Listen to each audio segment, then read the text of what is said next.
Saya memperhatikan bahwa orang benar-benar membentuk hidup mereka lewat pikiran mereka. Ada perbedaan antara menjadi miskin dan menjadi bangkrut. Bangkrut itu sementara, miskin itu selamanya. Uang adalah kekuatan, kekuasaan. Kebanyakan orang ingin orang lain di dunia berubah, tapi diri mereka tidak. Orang miskin dan kelas menengah bekerja untuk uang. Orang kaya membuat uang bekerja untuk mereka. Hidup manusia selamanya dikendalikan oleh dua emosi, ketakutan dan ketamakan. Uang mengendalikan emosi dan jiwa mereka. Begitu banyak orang berkata, "Oh, saya tidak tertarik dengan uang."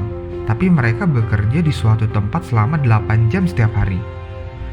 Begitu seseorang berhenti mencari informasi dan pengetahuan tentang dirinya, kebodohan mulai masuk.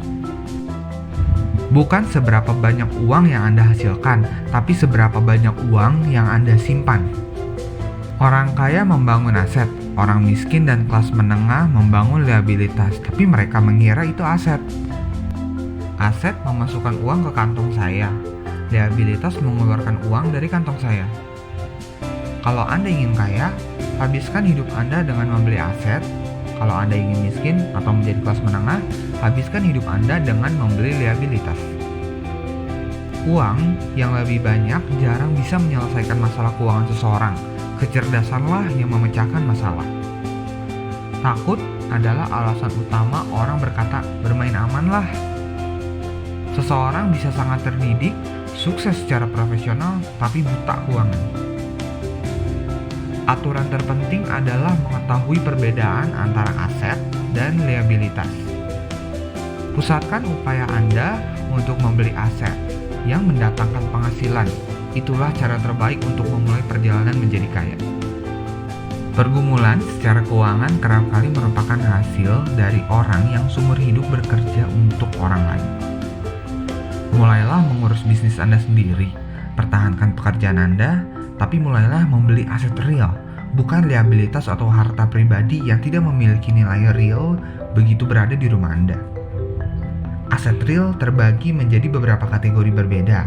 Bisnis yang tidak menuntut kehadiran Anda, saham, obligasi, real estate, surat hutang, royalti, dan segala sesuatu yang memiliki nilai.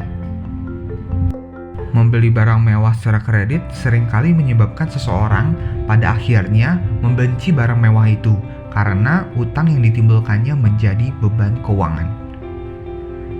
Seringkali di dunia nyata bukan orang yang pintar yang unggul, tapi orang yang berani.